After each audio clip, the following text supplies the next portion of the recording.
Hammaga salom. Bu videolar seriyasida siz Python dasturlash tili orqali o'yin yaratishni o'rganasiz va biz Pygame kutubxonasidan foydalanamiz. Pygame kutubxonasi bu o'yinlar uchun maxsus yaratilgan kutubxona hisoblanadi.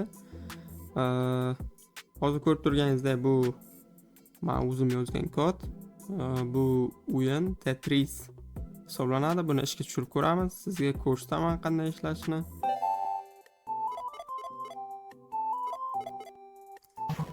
Ko'rib turganingizdek o'yin juda qiziq.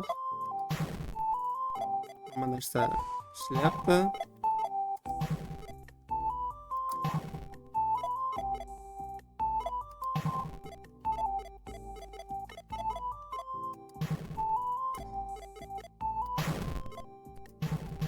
Game over funksiyasi ham qo'shilgan.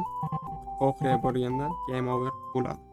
Ko'rib turganingizdek qiziqarli o'yin. Hop, biz endi o'yinimizni yaratishni boshlaymiz. Proyektimizni boshlash uchun men bu yerda papka yaratib oldim alohida. Tutorial making Tetris. Bu papkaning ichida biz proyektimizni boshlaymiz. Men buni kod editor orqali ochaman maxsus. Visual Studio orqali. Sizlar qaysi kod editor orqali ochsanglar ham farqi yo'q, hammasi baribir bir xil vazifani bajaradi. Boshladik. Men bu yerda fayl yaratib olishim kerak bo'ladi. Tetris bu faylning ismini tetris.py. Bu asosiy faylimiz bo'ladi. Biz bu proyekt bilan ishlashdan oldin biz birinchi bo'lib virtual muhit yaratib olishimiz kerak bo'ladi.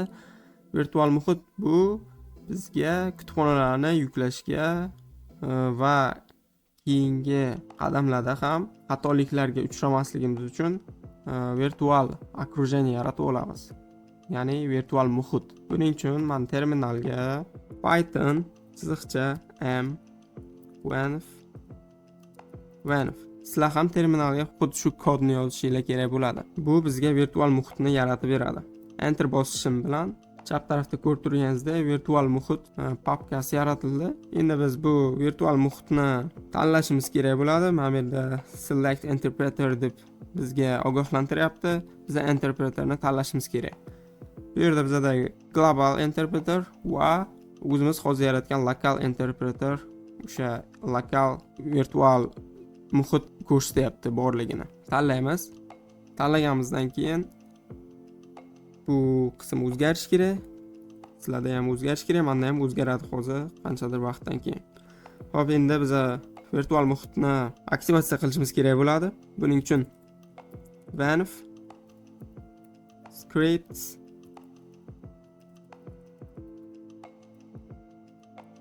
flash activate.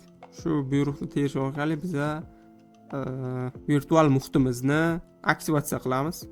Mana ko'rib turganingizdek enter bosganimdan keyin venv so'zi chiqdi. Endi power nimadir chiqmayapti. Hozir to'g'rilayman buni.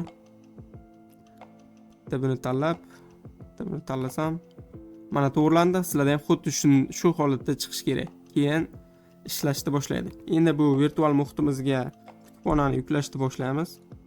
Pip install pygame. Shu komandani yozish orqali sizlar Pygame kutubxonasini yuklash imkoniyatiga ega bo'lasizlar. Sizlar ham xuddi shu ishni qilinglar. Enterni bosamiz. Bo'ldi, menda o'tkazildi. O'tkazilgandan keyin sizlarda shu yozuv chiqqan bo'lsa, hammasi muvaffaqiyatli o'tkazilgan bo'ladi. Xo'p, endi faylimizga kod yozishni boshlaymiz. Biza birinchi o'rinda Pygame kutubxonamizni import qilishimiz kerak bo'ladi. Buning uchun import Pygame va Pygame kutubxonamizni ichidan lokal qismidan biza barcha o'zgaruvchilarni yuklashimiz kerak bo'ladi. Buning uchun from pygame.locals import +. Bundan keyin biza ekran yaratish boshlaymiz. Ekran yaratish uchun biza o'lchamlarni o'zgaruvchilarda saqlashimiz kerak. Ya'ni ularni konstanta o'zgaruvchilarda saqlaganimiz ma'qul. Chunki biz ularga kod qismida o'zgartirish bergimiz kelmaydi, o'zgartirish shart emas ularni. Ular har doim bir xil o'lchamga ega bo'lish kerak. width degan o'zgaruvchi yarataman. Width bunga 640 qiymat beraman. Height o'zgaruvchi yarataman. Bunga 480 beraman. Mana shu yerda bitta xatolik qildim. Bu yerda o'zi width deb ketyapman. Width o'zi nima u width? Har qanday narsani eni o'lchami bo'lishi mumkin. O'zi width o'zbek tiliga tarjima qiladigan bo'lsak, eni degan tarjimani beradi. Lekin biz nimani bu eni ekanligini bilmaymiz. Hozir tushunayotgan bo'lishimiz mumkin, lekin kodga bir haftadan keyin qaytsak yoki bir yildan keyin qaytsak, kodni yoki kodni boshqa dasturchilar o'qiganida tushunmasligi mumkin. O'shaning uchun yaqqol aytib turgan nomlardan berishimiz kerak. Buning uchun biz window oynaga o'lcham beramiz. O'shaning uchun window deganimiz ma'qul. Window. Endi bizga kerak bo'ladigan narsalardan bittasi FPS ham berishimiz kerak bo'ladi. FPS ni biz 30 qilib qo'yamiz. FPS bu frames per second degan ma'noni bildiradi. O'zbek tilida tarjima qiladigan bo'lsak, 1 sekund ichida kadrlar soni degan ma'noni anglatadi. Ya'ni biz bu yerda 1 sekund ichida 30 ta kadr sonini ko'rishni xohlayapmiz. Xo'p, endi asosiy o'yinimizni asosiy logikasiga o'tamiz. Biz asosiy funksiyani yaratamiz. Bu def main orqali yaratiladi. Bu yerda biz ekranimizning o'lchamlarini berishimiz kerak bo'ladi. Python buning uchun pygame.display set mode metodi orqali ekranimizning o'lchamlarini belgilab olishimiz mumkin. Buning uchun biz tepada o'zgaruvchilar yaratib qo'yganmiz. O'zgaruvchilarni shu yerga olib kelib qo'yamiz. Bu yerga argumentlar oyna o'lchami tuple ko'rinishida beriladi. Tuple yaratamiz. Bu yerda keyin window width va ikkinchi qiymatga window height qiymatini beramiz. Bo'ldi. Oynamizning o'lchamlarini belgilab oldik. Endi game loopga o'tamiz. Ya'ni o'yinning siklini yaratamiz. Bu har doim ishga tushaveradi. While true qiladigan bo'lsak, bu sikl har doim aylanaveradi. Endi bundan keyin biz o'yinimizda X tugmasini bosganimizda oynani yopish kerak bo'ladi. Bu har doim ham hamma dasturlarda xuddi shu kabi ishlaydi. Misol uchun men Visual Studio'ning o'zida ham bu X tugmani bosadigan bo'lsam, bu qandaydir bitta hodisa hisoblanadi. Bu hodisa hisoblangandan keyin bitta bossam bitta hodisa qilgan bo'laman. Pygame'da ham xuddi shu ishni bajarsa bo'ladi. Hodisalarni olsak bo'ladi. Buning uchun biz for event in pygame.event.get metodidan foydalansak, bizga barcha hodisalarni o'sha klaviaturamizdagi tugmalar yoki o'sha mamerdagi misol uchun X larni bosganimizda kattartirish yoki fonoviy rejimga tushirish tugmalarni bosganimizda hodisalar bizga signal bo'lib keladi. Event o'zgaruvchisiga tenglashtiriladi. Bunda biz foydalanuvchi quit tugmasini bosganida, ya'ni o'sha X tugmasini bosganida shartini tekshiramiz.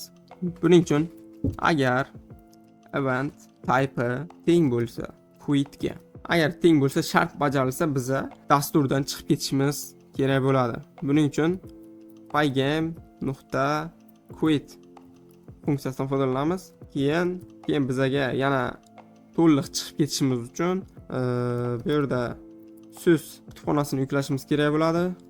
Bu yerdan keyin sys.exit qilish orqali biz dasturdan to'liq chiqib ketamiz. Bo'ldi, hozir biz ishlaydigan dastur tuzdik. Shuni o'zi ham ishlaydi. Endi biz bu funksiyani chaqirish orqali dasturda ishga tushiramiz. Hozir buni ishga tushirsak, hech narsa bo'lmaydi. O'shaning uchun main funksiyasini chaqirish orqali ishga tushirishimiz mumkin. Lekin bu professionalroq hisoblanmaydi. Ko'plar bunaqa ko'rinishda yozishadi. Agar name teng bo'lsa mainga, ya'ni bu narsa qachon rost bo'ladi. Bu narsa qachon true qaytaradi. Qachonki biz faylni to'g'ridan to'g'ri ishga tushirayotgan bo'lsak, mana shu tetris.py faylni to'g'ridan to'g'ri ishga tushirsak, bu if sharti bizga true qaytaradi. O'shandan keyin main funksiyasi ishlaydi. Agar siz boshqa fayl yaratib bu faylingizni import qilayotgan bo'lsangiz, ishga tushirayotgan bo'lsangiz, mana bu qismi ishga tushmaydi. Chunki bu fayl to'g'ridan-to'g'ri chaqirilmadi, to'g'ridan-to'g'ri ishga tushirilmadi. Hozir buni biz to'g'ridan-to'g'ri ishga tushirib ko'ramiz. Buning uchun men run python file tugmasini bosish orqali ishga tushirishim mumkin. Ko'rib turganingizdek, bizda qora oyna chiqyapti. Hali hech qanaqa rang bermaganmiz, lekin keyingi videolarimizda rang berib ketishni boshlaymiz. Kelinglar, hozir sizlar bilan rang berib ko'ramiz, ya'ni buni rang bilan to'ldirib ko'ramiz. Hozir men X tugmasini bossam, bizda bu if sharti bajarilgan bo'ladi. Bu true qaytaradi. True qaytargani uchun bu funksiyalar ishlaydi. Hozir X ni bosdim. Mana yopildi, dasturimiz yaxshi yopildi. Xo'p, endi biza while true ni ichiga emas, tashqarisida biza display surf degan o'zgaruvchi yaratib ko'ramiz. Bu dasturimizning yuzasi bo'ladi. Buning uchun global display surf deb nomlaymiz. Keyin bu o'zgaruvchiga biza display surf o'zgaruvchimizga tenglashtiramiz. Bu bizaga o'zi bu set mode metodi bizaga surface klassini qaytaradi, surface obyektini qaytaradi. Tenglashtirib olyapmiz va biz endi bu surface orqali backgroundga rang berishimiz mumkin. Buning uchun oldidan yozaman display surf .fill bu to'ldirish ma'noni anglatadi. Bu yerga rangni ko'rsatamiz. Rangni bu yerda sizlar RGB ko'rinishda ham bersanglar bo'ladi. Misol uchun bu yerga 100 berish orqali rang bilan bo'yaymiz. Hozir buni dasturimizda ishga tushirib ko'ramiz. Mana ishga tushirdik, lekin ko'rib turganingizdek hech qanaqa rang berilmadi, chunki bu yerda biza bitta narsani aytib ketishimiz esdan chiqib ketdi. Biza rang bilan bo'yadikmi, nimadir qildikmi, biza albatta keyin buni update qilishimiz kerak bo'ladi ekranni. Chunki ekran update qilinmadi. O'shaning uchun biza har nimadir ekranimizga nimadir bo'yaganimizdan keyin pygame.display.update metodini chaqirish orqali biza ekranimizni bitta yangilab olamiz. Yangilab olganimizda ekranni bo'yagan rangimiz bilan bo'yaladi. Hozir ko'radigan bo'lsak, ko'rib turganingizdek ekranimiz seri rang bilan bo'yaldi. Xo'p, endi biza bu yerda o'zgaruvchi yaratgandik. FPS degan o'zgaruvchi, lekin biza buni pastlarda hech qayerda foydalanmadik. Buni ham foydalanib ketishni o'rgataman. Buning uchun biza amerdan globaldan FPS clock degan o'zgaruvchi yarataman. Buni ham katta harf bilan yaratyapman, chunki buni o'zgartirmasligimiz kerak. Bu o'zgarmas deb olib ketyapman. FPS clock ga tenglashtiramiz. pygame.time.clock metodini chaqirish orqali tenglashtiramiz va biza bu yerda while loopni ichida bu FPS larni boshqarib turishimiz mumkin bo'ladi. Bu yerga men FPS clock o'zgaruvchisini chaqirish orqali bu yerdan tick metodi va FPS o'zgaruvchimizni beramiz. Ya'ni FPSimiz bu 30 qiymatga teng va biz 30 ta kadr 1 sekundning ichida yurg'izamiz degan ma'noni anglatadi. Xo'p, buni ishga tushiradigan bo'lsam, sizlar hali sezmaysizlar, bu yerda 30 ta kadrlar ketayotgan sonni hali sezilmaydi. Hali biz keyingi etaplarda ko'raverganimizda sezishni boshlaysizlar. Agar video yoqqan bo'lsa, like bosing, kanalimga obuna bo'lishni unutmang. Siz shu kanal rivojlanishiga katta yordam bergan bo'lasiz. Dasturlashni birga o'rganamiz. Agar qandaydir savollar bo'lsa, yoki savollar tug'ilgan bo'lsa, kommentariyaga yozib qoldirishni unutmang. Javob berishga harakat qilaman. Videoni ko'rganingiz uchun rahmat.